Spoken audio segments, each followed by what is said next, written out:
If you seek him, definitely you will find him.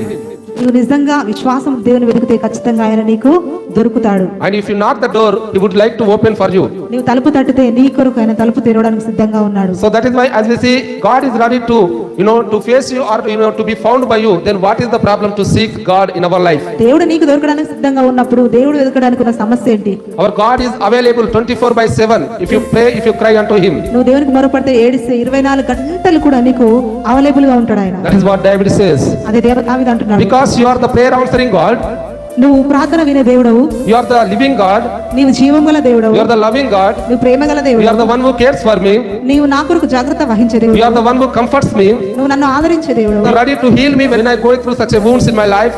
నేను వ్యాధి చేత బాధ చేత వెళ్తున్నప్పుడు నన్ను స్వస్థపరిచే దేవుడవు. Then without praising you, without worshiping you, without praying you, how I can move?